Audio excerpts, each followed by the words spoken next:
I came here in 2002 December, and after a few rounds of research, I set up my first fashion venture, Mantra, in a house in Mamangalam. Initially, I started off as a store which sold traditional textiles from all over India, and just like the other players in this industry, I too did customized designing services.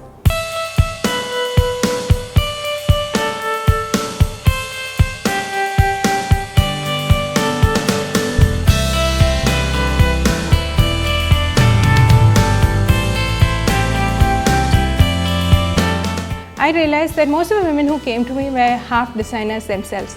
They had very clear, you would know that, Sheila, they have very clear ideas about what they want for themselves.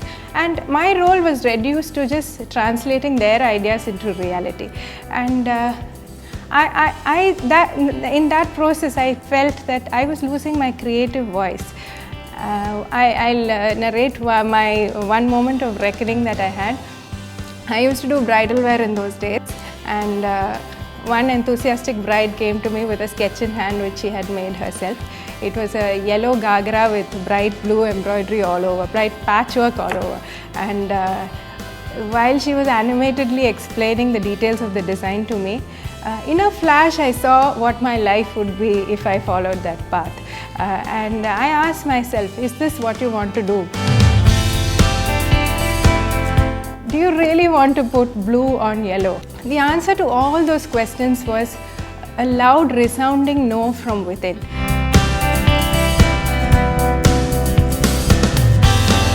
I think around 6 months after I shut down customized designing, I launched my first collection of Preth, November 2004. And to be very honest, the initial response from my customers was quite lukewarm. That was a time when this word caught my fancy, prêt-à-porter. Prêt-à-porter is French for ready to wear. And I was fascinated with this model because it was a concept that was hugely successful worldwide, but it had just made its entry into India. All along I've worked on product, I've worked on price, I've worked on promotions. But it was quite literally when the last P fell in place that my business actually took off.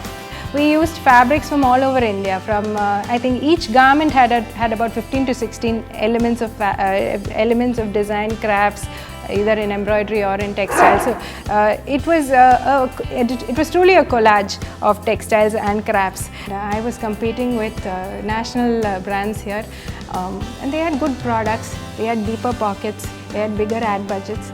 So I needed to devise a strategy to stay on top of my customer in a different way. And that became a challenge.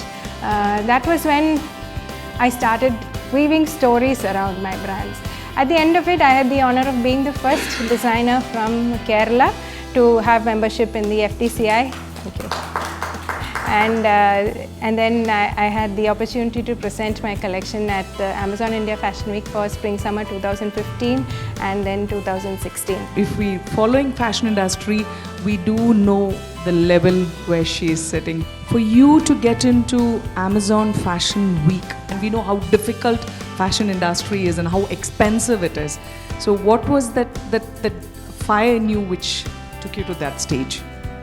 When you move to a different segment, like for instance, say bridal Preth, again, you are going back to customized tailoring in a sense. So in that format, I felt I needed to make an entry from a different route. I wanted to showcase my collection in the Amazon India Fashion Week and then bring it to Kerala. 10 years of Preth, and if I keep doing this now, that's a comfort zone. I need to break that. I need to do something more. To launching yourself as a brand, how did you take up those challenges? See, as a woman entrepreneur, I have very honestly not faced any extra challenges. I mean, I faced the same challenges that the man next to me has faced. And that is truly saying something for our state because I found very honestly, I can't remember one extra difficulty I faced just because I'm a woman.